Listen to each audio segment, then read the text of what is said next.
Who do you help and how? Oh, all right. So I can help anyone, yeah. I will say I can help most people that want to be helped. But in terms of like my audience that I actually target, it is guys kind of between like the age of like 23 to like 30, kind of busy professionals, corporate world. I like to go out on the weekends, have a little bit of a laugh, balance. So that's kind of people I help. How? Yeah, nice. Kind of give them a framework, help them understand what macros, goals, kind of look at things as a over like a holistic approach as opposed to like a every day has got to be perfect, and then you get them doing that consistently and they get results. Yeah, I've been looking at some of your Instagram clients or clients on Instagram, and some of them have had pretty good results. But you used to be a personal trainer, right? Yeah, I still do as well. I still do personal training, but yeah. So tell me a little bit about your journey from before you even started personal training, and then moving into that as a career, and why you did that, and then now moving more online and why you decided to go through that route. Okay, so I start from the ground up. So from literally was I 4? I've pretty much played football. So I've been in sport my whole life. My dad was like a national level long jumper, so competitiveness is in the genes. So from like 4 until 17, I was just playing football. I didn't do any other sports in my like growing up. It was literally football. So at 17, I was playing county for Berks and Bucks, and I was playing for Maidenhead, like the under 18s, kind of allied counties it's called. I guess it's like I don't know, it's like semi-pro but under 18s, if that makes sense. But then you don't get paid for it. But basically I played at them, had one bad game there, and then I got subbed for the rest of the season. So I left them, quit football, started training, and to be honest, the rest is history. But what did I do? At 17, I left school. I hated school, man. Like, I was smart, but I didn't like being told what to do when I had to do it, and I didn't like revising. Naturally, I was smart, so I got pretty good GCSEs, but it got stepped up to A levels, and I was like, I'm not that smart, and I need to revise. And I'm not the person that's going to revise. So I left school pretty much second year of A levels with no A levels. Went and got an apprenticeship in just like business admin, working in payroll. I'd done that for 2 years, and I got to like a year in, and I was like, I'm not the same as these people, man. I was there like eating my chicken and rice at my desk. I was like, yeah, I'm not the same as these people. They'd all get breakfast on a Friday morning, and I'll be sat there with like my oats, my blueberries, my protein powder. So I was like, yeah, I don't want to do this anymore. So done a PT course I started that, what was it, Feb or March of 2019, I think it was. And then qualified in that in May 2019 as well. And then I left my job in July, started PTing in August. The first 6 months were rough. They were hard, man. I was grafting with little to no return. As you can imagine, like a 20-year-old, I wasn't that big. I'm not that confident. So I'm not even joking, I think I was doing like 70 hours a week of just being in the gym, just getting to know people. Like, I'd get there at 6 o'clock, I'd leave at 6 or 7 from Monday to Thursday, and then like Friday I'd leave at half day, and then I'd go in on the weekends as well again. So I was just grafting. I say I was grafting, like I was getting to know people, but I hadn't really mastered like, how do I get from getting to know people to getting them into being a client? And then obviously we got hit with COVID, so that was tough. That was crap. And literally just COVID, I was like, right, if I'm going to make this work, I need to come back and I need to be relentless with this. So the first day the gym opened back up, I got 5 clients, and I went from I think I was doing like literally like 7 or 8 sessions a week to 28 within the first month of it opening again. So I was like, at that point, it's either I make it work or I go back to working for someone else. And I was like, I'm not working for someone else, so I have to find a way to make this work. And it literally was just like going up to people. Obviously, people have got out of shape in COVID, so it was just going up to them, talking to them, offering like a free taster session, put them through a leg session, absolutely just kill them. And then normally like 9 times out of 10, then people signed up to like, I don't train that hard, so I need someone like that. That's pretty much how I started. And now I'm at the point where I'm still doing like 30 odd sessions a week, 30 to 35 sessions a week, and then coaching online as well. So keeps me relatively busy, but obviously I always want more. Being in that like competitive spirit, I'm always like more. So I don't know if I'll ever be satisfied until I'm like sleeping 4 hours a night and my service drops. Probably when I'm like, probably taking a bit too much on. So yeah. Yeah. And I guess there's a balance between always wanting more, but also being satisfied at the same time, because you want to be content, but you want to be driven at the same time, because that's what progress is, what makes things fun. Yeah, I'm probably not the best person to talk to about that, because I feel like people will be like, have I ever been satisfied in life? In business, probably not. Like, when I think about what I was earning as like a 20-year-old or 21-year-old, like I'd probably be in like the top 1 to 2% of like 21-year-olds in the UK. So when I look at myself, I'm like, I should be satisfied with this. But something just never, ever, ever just clicks in my head where I'm like, right, you're doing all right and you can just chill now. It's like always chase more progress, which I guess is like a double-edged sword, isn't it? It's good, but it's a bad at the same time, because sometimes for me, like, I'll know for me, like, my missus will sometimes say to me, like, what is wrong with you? I'll be so just, like, in my head that I can't actually be present with anyone else. So it's good but bad, isn't it, I guess? Yeah, I get it. I understand. And I guess you can always strive for more, but then just have boundaries with, like, spending time with your missus and make sure that you're, like, not burning out and you can last forever. Yeah. I guess that is the thing I'm trying to find at the moment. It's like trying to find a balance of, right, work when it's time to work and actually just switch off when it's time to switch off. Yeah, and I think you need that time as well. Like sometimes when you're just in the shit and like doing the work, you end up just like fighting fires and you're always like doing things that aren't actually moving the needle. Yeah. And so taking a step back and like reviewing your systems and reviewing your processes and making yourself more efficient can actually be really beneficial in the long run, because you just tighten things up and you can just do way more things. Yeah. In a quicker manner. Yeah. No, 100%. I think that's something I was probably guilty of until literally this year. I was so focused on just working in the business that I never actually took a step back, like looked at numbers, looked at like churn, looked at why people are leaving, all that sort of stuff. And since I've done that, I'm now able to kind of navigate, like, right, this is what people are doing, why they're leaving. And it's like, right, what can I do different? What extra points can I add where they then get extra value that doesn't add that much more time to me, that can keep people staying on their journey for a little bit longer? And what, in your experience, are the things that make people leave a coaching program?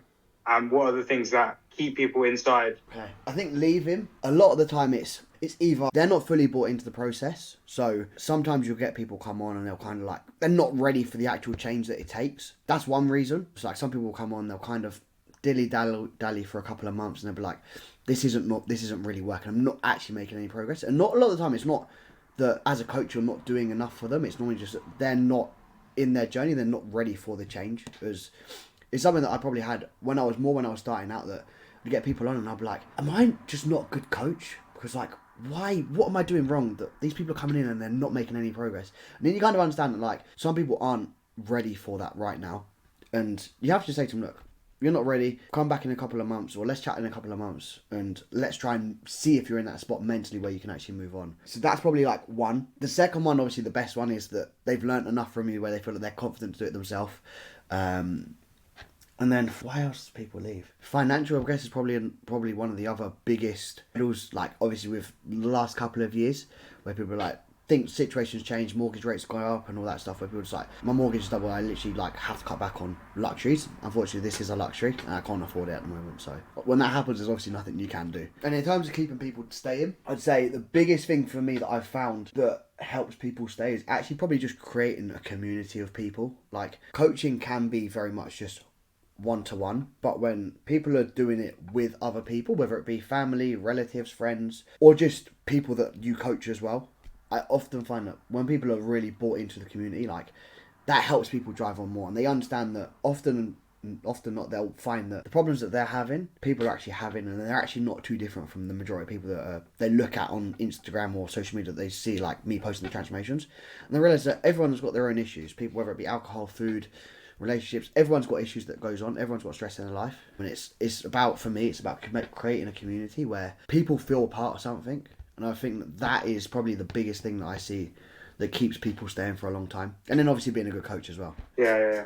No, those are really good points, and I think the community aspect's really good. Like when you join a coaching program and they provide a group, or they provide other people that are going on the journey with you, and they're sharing information and they're sharing tips and they're sharing advice and they're sharing struggles, it can create these new connections, because sometimes when you're on this journey it can feel quite isolated, alone, because you're having to do all these things and it's hard sometimes. So if you can create that, it's a really powerful thing to have. And at the beginning, when people join a coaching program, they join for the information and they join for like the content and how to do it. And then afterwards, once they've got the information, they stay for the community and probably the objectivity as well. Like you will look at someone's plan and make changes only when it logically makes sense to you. Yeah.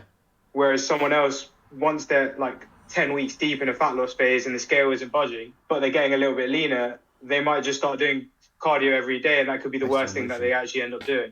Yeah, I think that's the hardest thing about self-coaching. When I was competing in bodybuilding, I had a coach for 4 years, and I stopped with him earlier in the year. And this year has probably been my worst year for just like, not my mental health, but just like my mental capacity for where I'm actually going in that direction I'm heading. I think just having that accountability, that people don't realise how much benefit there is to having someone be able to make that logical decision, because every decision we make, whether we think it or we don't think it, will be based slightly on emotion. Whereas when someone has no emotional attachment to you, your process, or just like your life, they can actually make the best decision for you, because they're not like, oh well, you know, you're a little bit tired today, so let's just, they can base the decision based on what is actually going to help you move forward, not based on how you're feeling in that very moment. Yeah, it's true.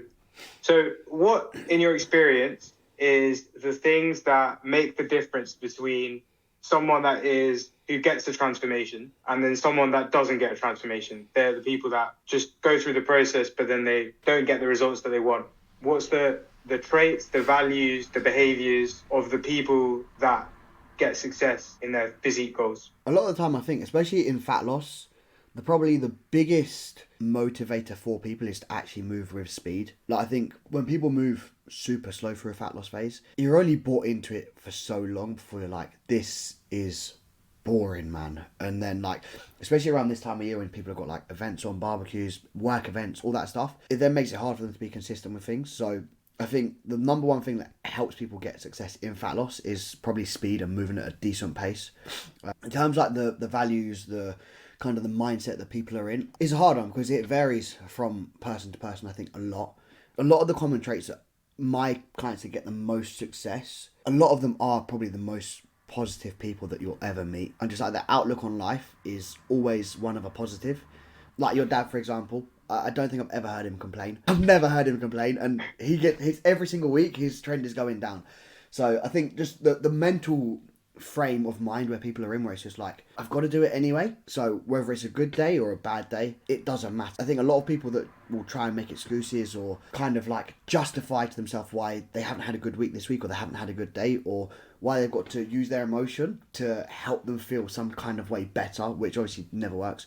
So I think probably the most important thing is just having that positive mindset. The values in that people have is the clients that get the most success are probably the ones that can communicate the best. And by that, I don't mean the ones that communicate the most frequently. I mean in the sense of like the ones that can portray and kind of, what is the word? Just basically like people that can communicate the best and get across their message in terms of like how they're feeling, what's actually going on in their life, the best possible, rather than people that kind of just blab on about useless, unneeded information. People that can communicate super good is probably the biggest, most important thing for me, because obviously the better the feedback is, the better the decision making you can make. Well, what was the other part you said? Values, behaviors and traits. But I think you covered that. Yeah, and then just consistency, man. Like people that are consistent, and that doesn't mean being bang on it every single day, but the ones that they have a bad day, they leave that in the past. They don't let that bother them. They just kind of, so they didn't go as planned. It happens. And then they move on the next day like it's a new day, it's a new week. They always get the best results. The ones that dwell on, didn't miss macros by 1 gram of protein, they never really get anywhere, because they're trying to look for being so perfect every single day that they're never perfect, and then they end up going even further away from what would actually lead them to making progress. Like they go, I'm 1 gram over protein, so I'll go and eat an extra 500 calories. Something like that. So just being consistent, turning up every day. Good day, bad day, they turn up, they do their best on that given day. And that's really the people that lead and make the most progress. It's often not the bad meal that ruins the diet. It's the following impact of the bad meal, how you respond to having the bad meal. Like if you have the bad meal and you can get back on track straight away, you're fine. If you have the bad meal and then you just throw away your diet and you say, I'll start next Monday, you are not going to make any progress at all, because you're just going to keep doing that week on week. Because ultimately perfect doesn't exist. You're going to go out for meals. You're going to sometimes have something that's off the plan. But if you can just keep within like 10% of your calories and just not be really silly with everything and just stay roughly on track, over a year, you're going to look wildly different. Yeah, it compounds. It compounds massively. So let's talk about that time aspect. When you said, oh, sorry, carry No, on. go on, go on, go on. This can link into this. When you said speed, Yeah. how quick should someone lose fat? And does that change with how old you are? So say if you're like 60 or 50 versus like 20, is there a big difference in the capacity to lose fat? You want the typical answer? It depends. Like, for me, how fast I'll usually set someone out to lose weight will depend on how much weight they have to lose. Like, what I'll kind of do is when I get someone on board, I'll literally create them a roadmap of like, right, you've got this amount of time of dieting, we've got this much weight to lose, this is the pace we need to lose at to hit that goal. Usually, depends. I usually don't like losing more than sort of like 1 to 1.5% of body weight per week. But if someone's got, 40 kilos to lose and they weigh 120 kilos and want to get down to 80, we might move at a faster pace to start because they've got so much to lose that we can afford to be a little bit more aggressive. But if they've got 40 kilos to lose, normally most people can probably buy into fat loss for about 25 weeks before they're like, I'm mentally checked out. So what I will do with people that have got a lot of weight to lose, I have done this in the past with people, is I might say someone's got 40 kilos to lose, for example. I might get 25 kilos off them in the 20 weeks. And then from that, I'll usually reverse the calories back out, remove the diet fatigue for say like 3 months, 4 months, and then go back down into a second stint of fat loss. So that's usually how I work it. In terms of the speed side of things, I think the faster you can move out the gate, the better your results will always be. Then first initial 2 weeks when people first go, I'm on a diet, or I'm doing this, or I'm trying this out. I think they're the most pivotal weeks in determining whether they get success or whether it's just another fad that they've tried and failed. Because results lead, like seeing progress leads to momentum, and momentum normally leads to motivation. If someone is motivated, they're more likely going to stick at it for longer. As a result of that, they're going to end up getting a better result. So it's always how I usually do it. With obviously age, gender is probably more of a more relevant one, I think. In terms of age, I haven't really seen too much difference in terms of people's ability to lose fat relevant to their age. Like, I've had people that are in their 50s lose 10 kilos in 10 weeks. I've had people in their 20s lose 10 kilos in 40 weeks. Do you know what I mean? So it kind of just depends on where the person is at in their life and how committed they are to the process. But when it comes to males versus females, obviously with females, you have to push them way harder. They lose at a much slower rate anyway, just because of the sheer mass of their body.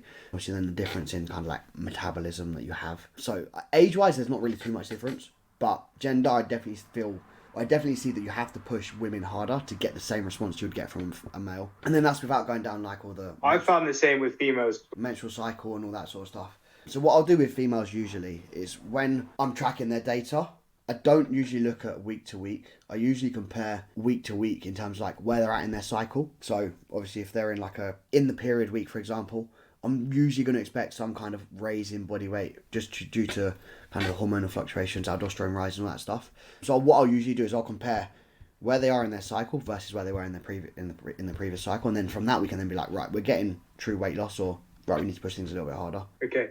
And is there an ever occasion where you put people in like a little bit of a strength building phase first, just to like help raise their lean body mass so that fat loss becomes easier down the line? Because I was watching, have you heard of Mind Pump? Yeah. And like Sal, Justin, and Adam? Yeah. They talk about this whole idea of like women need to bulk. They need to just strength gain for a bit, and then fat loss becomes a lot easier later down the line because they've got a little bit more of a muscle mass to basically burn more calories at rest. In an ideal world, would I do that? Yes. But reality is when someone comes to you a lot of the time, they're not going to be like, okay, yeah, let's build my calories up. Let's take my body weight up 5 more kilos. So in an ideal world, would I do that? Yeah. In reality, are most people going to allow you to do that? Probably not. Because when someone comes to you and they're pretty motivated to lose fat, they're probably going to want to just focus on losing the fat first. But I'll usually say to them, look, this isn't going to be easy. This is going to have to you are going to be pushed. You are going to have to go to places you've probably never been before and places you don't want to go. But if we do it and we still can't get there, then this is what we have to do after to get you to go into that phase. But a lot of the time you get someone on, as much as you want to build some muscle on and you want to build their calories up, they're not going to do it. Like a lot of the times with most people, when they come to you, you got to think, when most people come to you, they'll come to you not tracking calories, not having a clue how many steps they're doing. Like, they're literally starting from like ground zero. So a lot of the time for me to then be like, right, we're going to do another 6 weeks or 10 weeks or 12 weeks of just tracking what you are doing and trying to build things up to then diet. It's going to be hard to get them bought into that process. So what I'd rather do is be pretty aggressive from the off, get say 5, 10, 15 kilos off if they've got 30 kilos to lose, and then be like, right, we're now at a plateau where we can't go any lower than this. We can't push you any harder. You've said that yourself. Now we need to focus on getting stronger, building your calories up again, so that next time we do this fat loss and we remove the rest of it, it's way, way, way easier. Good answer. Because I've been kind of, with my clients, I've been going with the approach of convincing them that they need to build strength first. And yeah. To be fair, they've bought into it, but I think they're a little bit scared of just eating more. Because they're like, oh, I want to lose fat, I shouldn't eat more, like I need to do cardio, I need to do this. Because that's what the social media and industry is like, oh yeah, like this is what works. Yeah, if you can get people bought into that process. In reality, like sometimes less is more. Yeah, if you can get people bought into that process, 100%, probably 50% of the people that I get on board, I would do that with. Especially when they've never tracked calories before, because they're probably going to be in a position where they're so sporadic with food intake that what they need to actually get into a deficit is probably not as much as it should be. Where someone that's eating consistent calories day in, day out, they're going to have a baseline of like relatively decent level of caloric intake, where you then have places to pull from. Whereas when people are so sporadic, one day they eat 1,000, one day they eat 3,000, there's no real regulation of like where homeostasis is, where it then becomes like, right, we've got no idea what a deficit is. You just guess and hope that moves the needle, and if it doesn't, then you obviously have to just make adjustments based off of that. That's basically what it is, isn't it? You make a calculated guess. So if someone is, say you have a guy, he's skinny fat, so he's not got a lot of muscle mass.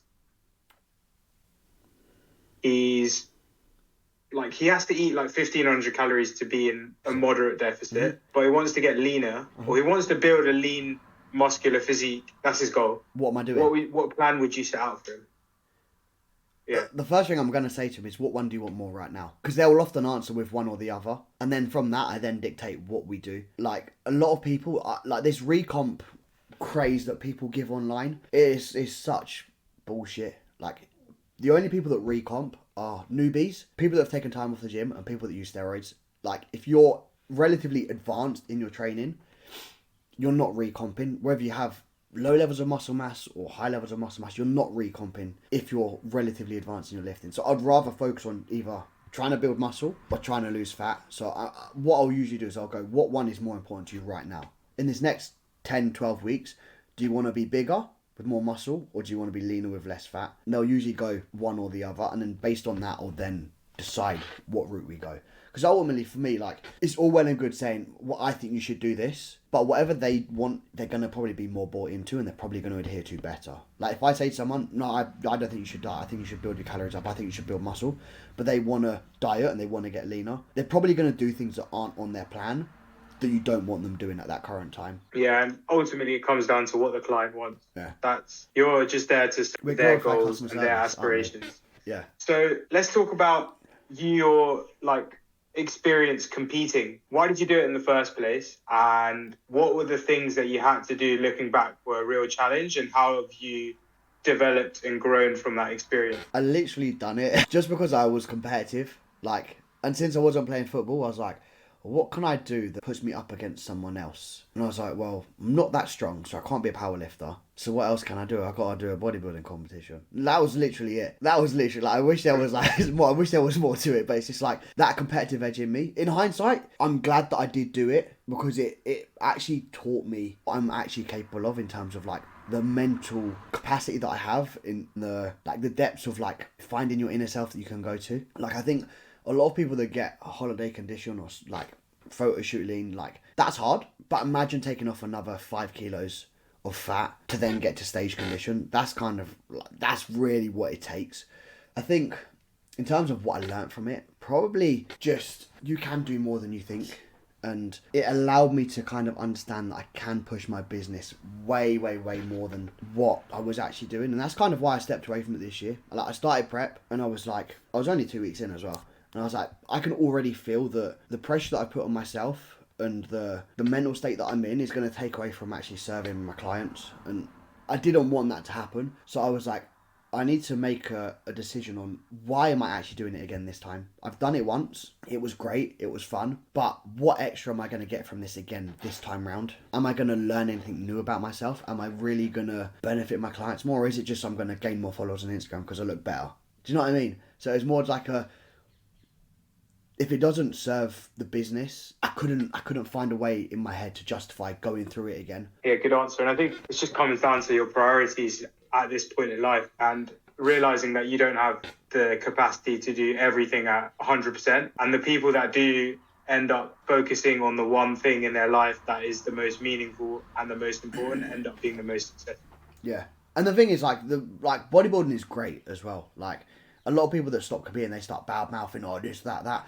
Bodybuilding is great and it teaches you a lot, but there comes a time and a place where some people can, I can't, where you have to look at what is more important in your life. Being present with your family, being present with your business, helping grow in your business, or is that 5 minutes on stage to get a trophy or to earn a card or whatever it is that more important to the 20 weeks of, or 18 weeks of sacrifice where you've not been present with your family, you've missed meals with your family? And for me, at this time in my life, I'm like, this time around, it wasn't worth it. I didn't want to not be present. Like, the last time I competed, the last 6 weeks, I was completely dead. Like, I would be here, but the lights were off, man. And I didn't want that to happen again. It's like, when you start throwing, performance enhancing drugs and all that stuff in it as well, the psychological effect you get from that stuff, I was like, this isn't worth it for me. I don't value chasing a pro card enough for me to be able to justify that is something that is still worth chasing for me. And who knows, like, I'm 25, it might change in a couple of years. I might be like, right, I want to go and try that again. But at this point in life, I'm not willing to sacrifice and devote the level of effort and effort that it needed and time that it needed. So I said, right, step away, still live a healthy, fit, active lifestyle, still look good. Try and find true happiness in things that not just bring me happiness, but the people around me and like my family, my missus up. Yeah, fair enough, man. I think you got to do what makes you happy and you got to do what is the best thing for you at this point in time. And I think it's a wise decision to just focus on what you want to focus on that's going to make you happy. 100%. Yeah, and that's the thing. I think that's what I'll actually say. That's what I'll actually say to people that are on their fat loss journey as well. If it doesn't make you happy and you don't have a goal of why you actually want to achieve something, don't do it. Like, don't look at social media or, these influencers just because they have something that you think you might want. If there's something within your process that you don't enjoy and you really don't enjoy it, don't keep doing it just to chase this one thing, because I can guarantee you'll get there and you won't be happy. Yeah, it's so true. Just because something is hard to obtain doesn't mean it's valuable. Like, people, it's hard to get a watch, it's hard to get a sick car, it's hard to get the beautiful girlfriend. And that's what we see on social media is the dream life. You don't see the dark days. But if the process to get there is miserable and not fun, then it's not a worthwhile process to go down. Yeah, if you're not enjoying it, don't do it. And that's literally what I said to myself. If you don't enjoy it, don't do it, Carl. If it doesn't bring happiness to your life, don't do it. Keep going. On steroid use. So I'm kind of interested in this. I don't know anything about it. What is the state of the industry right now? How many, on Instagram, are people using it a lot? Is it kind of blurring the lines between people that are natty and people that are not? And can you give some clear information about what people are using steroids for and what they do to your body? Yeah. Well, pretty much, I would say probably 95% of these big influencers you see online they're either using some kind of performance enhancing drug or something like that. Majority of them are. They won't say that they are. Obviously, contracts wise with their supplement companies, their clothing sponsorships, they're not allowed to talk about it. Like C-Bum, for example, he's not actually allowed to talk about, or he wasn't allowed to talk about his gear use when he was signed with Gymshark. Obviously, it's obvious that he used them. You don't become Mr. Olympia and not use them. But a lot of people won't say about using it, or they won't say that they use it, they'll deny it. It's because they're not allowed, which to me morally doesn't sit right. I'm very open about my use online because I don't want someone to look at me and be like, I want to achieve that, or I don't want someone to become a client of mine because of my moral kind of blurring of the lines for them. To me, that's just morally wrong. I'm not, if someone, I will clearly say to people, if anyone asks me, I'll always say, yeah, I use stuff. I'll never tell people what I use or the dosages, because it's a bit kind of people will just take it and use it. They won't understand the impacts, the risks, the why I'm using it kind of thing. So I do think that there is a massive error in the lines of who uses it, who doesn't use it. And the industry is a real state. It's a real state because of it. Because you've got a lot of young kids online now, either using them at 17, 18 because they've seen someone say, oh, use this cycle or do this or do that. And it's one of them where it's like, I talk about it online, but I don't like to talk about it too much because I don't want to be the person that says to someone, oh, use this, because you have to understand the potential risks. You have to understand the potential repercussions of using them later on down the line in life. Like, a lot of people will use them just simply because they allow you to pretty much shortcut your road to making progress, in the sense of what someone naturally might do in 5 years will take someone on gear that's got their diet, training, everything nailed 1 year. And that's the sad reality of it. But at the same time, you can kind of see why people do it, because people are getting, 6-figure contracts for looking good online. So it's like a catch-22 with it. In terms of like the uses and the kind of like, I guess, the benefits to it, if you can say that, there's basically, you've got 3 family trees of kind of like steroids. So you've got like testosterone derivatives, so they're just like a testosterone base in terms of like the molecular structure. And then you've got DHT, so they're dihydrotestosterone derivatives, so they work on kind of like a slightly different pathway.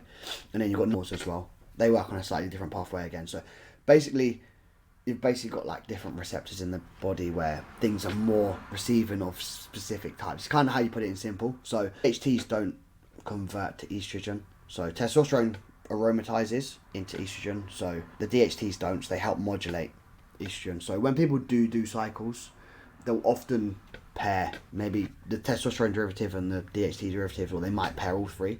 It's very, very person dependent in terms of like dosaging that people can handle. And I've done like a little experiment on myself to see how much I can take without getting side effects. And then I've got clients that use it that can't even get to a quarter of the dose that I use without getting side effects. So it's very, very, very person dependent. And if anyone is going to use them, make sure you know what you're doing. Make sure you know what you're looking out for. Do your due diligence, and don't just do it because some matey down the gym told you that that's what he done to get big, because it's not worth it. You got potential risk of not being able to have kids, infertility problems. There's loads of potential issues that can come down the line. If you're using like high doses of the 19 NORs, potential like dementia, Alzheimer's, all that sort of stuff. So if you are going to do it, do your due diligence, understand the risks, and make sure if you're going to do it, you supplement properly, you get your blood work done, and you fully invest in your health. And I think with like probably 95% of people, they just want to look good on the beach. They don't need it. No. They can get into a pretty good condition naturally. Yeah. Oh yeah, 100%. I mean, I think this is probably the other issue with social media though, isn't it? Is it's where people are seeing people like on the beach or at a beach club or something, and they see them looking how they do, but what they don't understand is like what they're actually doing in terms of the sacrifices that they're making to have got to where they are. They like, let's be real, if you're taking gear, you're taking it for a prolonged period of time, you're definitely shortening your life expectancy, 100%. So are you really willing to sacrifice 5, 10, 15 years off your life just for the short-term gratification of looking good on that one holiday? That's how you got to look at it. Yeah, a good point. So I want to talk about training. I want to ask you about how to actually train. Whether I imagine whether you're in a deficit or you're trying to build muscle, you should train pretty similarly, but maybe I'm wrong. What's the best way to train in terms of exercise selection, rep ranges, time under tension, as in time of actually doing the reps, rest periods? I think I covered everything there. Let me write them down because I'm going to forget them. Say it again. Exercise selection. So we've got exercise selection, rest periods, time under tension, and rep range. And I guess you can throw in range of motion in as well. Yeah, all right. So I guess I'll cover off. I personally don't think that regardless of the phase that you're in, training should change all that much. The only thing that might change is volume. So as we get into a deficit, or as we get into like the deeper ranges of like a surplus as well, so if we're getting, if we're pushing things pretty aggressively in terms of the deficit and pretty far in terms of how heavy we're getting, we are going to see an impact on just recoverability, and whether it be from the deficit, from the lack of food, or whether it be in a surplus just from being heavy and being not as fit, there is going to be a detriment in terms of how much volume we can handle and we can recover from. So in terms of like finding the sweet spot, if you want to go off data, believe it's anywhere between like 10 sets per week to up to 40 sets per week. I don't personally think that anyone should be up to 40 sets per week. If you're doing 40 sets per week of every single body part, you're probably not stimulating anything. I usually tend to sit people somewhere around that like 10 to start, and I might titrate them up to 20 on certain body parts. Like say if someone's got a weak body part, I'll usually titrate volume up on that body part as we go through like the block of training. And that usually I can usually see a pretty good response from that. But when you're doing that, you can't titrate volume up on everything. It has to be something specific. So like if someone's got weak legs, you might increase frequency and then increase the volume in each session as we kind of work through that block. And then you end up at a point where you overreach, deload, and then rinse and repeat that process. In terms of exercise selection. And on that increasing like a certain body part, Yeah. can you still do that when you're in a calorie deficit? I wouldn't. I would only really do that in a surplus, because same thing as we're going to get like that recovery drop, the main focus of a deficit is to remove fat. You're probably not going to build much muscle in it, so if any. So titrating volume up is just going to take away ability to recover, and you're probably going to end up getting weaker. And if you get weaker, you're probably getting smaller. So I usually won't titrate volume up. We usually say if volume's gone up in a surplus, I'll usually bring it back down to the baseline in a deficit. And then only in periods of calorie surpluses where we're not super heavy will I then titrate the volume up. In terms of exercise selection, I'm actually going to say for most people it doesn't matter, to be honest, in the sense of there is a lot of information out there nowadays on resistance profiles, strength curves, and unless people are pretty advanced in their muscularity, I really don't think it matters. And I can actually say this because when this stuff first came about and it started being talked about, I was already really into like the biomechanics and all that sort of stuff. So as soon as it started coming out and I started understanding it more, I started programming that kind of way for clients. And most people don't train with enough effort anyway to then worry about the 1% of, oh, this exercise gets heavier than short range, so I need to put it at the start of the session, or this exercise drops off here. Like, just train as hard as you can and you will progress. Once you get into the kind of more advanced levels and like you actually look like you train, then I think exercise selection matters a little bit more. And in that case, it's really simple. When we're starting a session, think about this. I'm going to explain it really simple.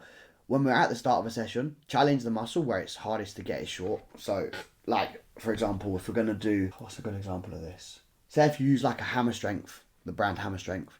If you use their stuff, start with that at the end of the session, because the resistance profile of the machine always gets heavy as you shorten the muscle. So as you get in later into the session, the ability to get the muscle short is going to diminish. So if you've got that stuff, put that at the start of the session, and then the rest of the stuff you kind of just don't want it to be as heavy there. You want it kind of getting heavier through the mid and the length and range. That's kind of exercise selection in a nutshell. Rest periods. I'm actually not too bothered about rest periods, you know. I personally just say to clients, go when you feel ready. If you're time limited, then obviously you have to move a little bit faster.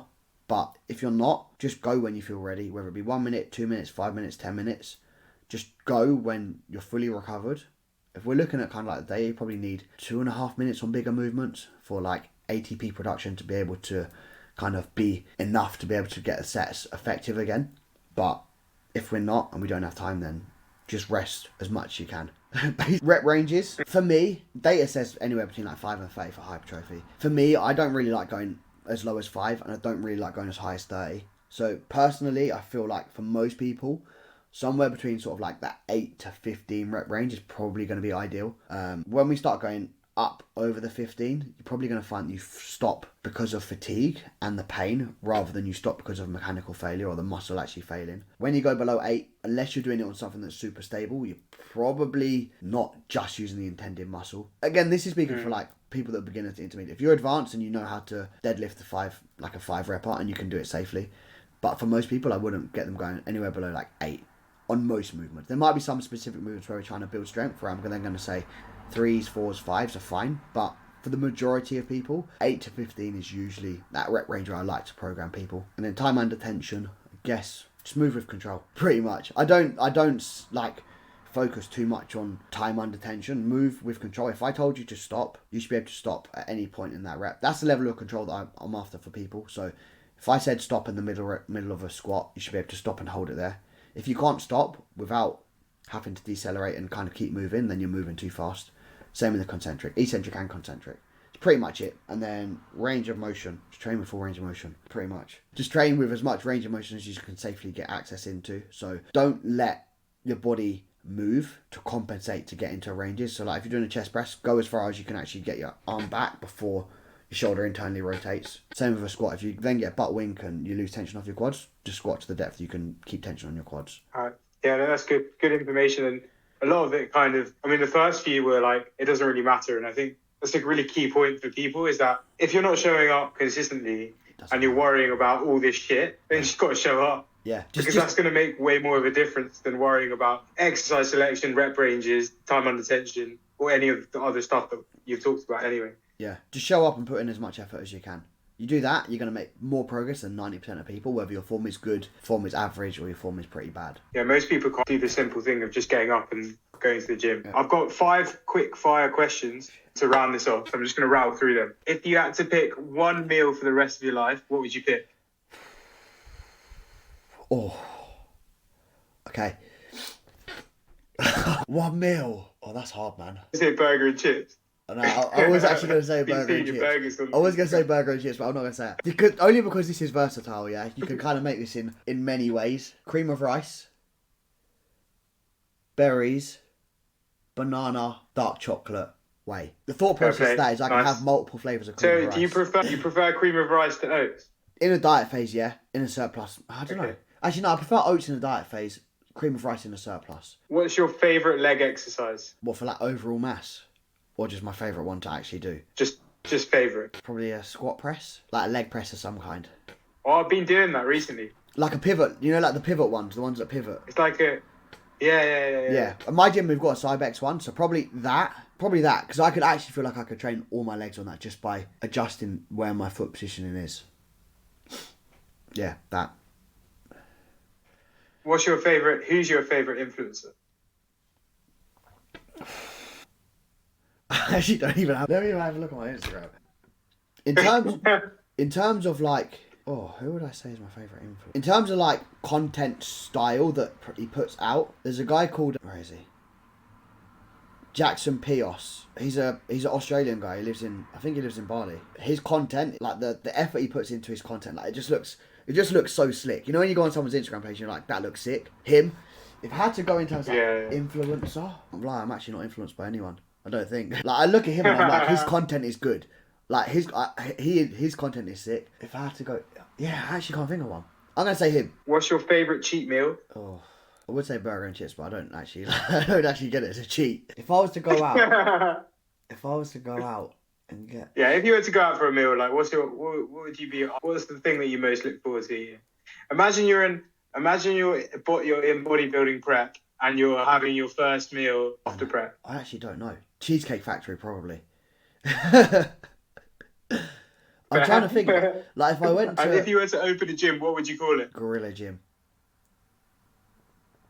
Well, mate, it was a pleasure to chat. It was good to have you on. Yes. I think I learned a lot from that. So, yeah, really appreciate having you on to have a good, meaningful conversation. Thank you.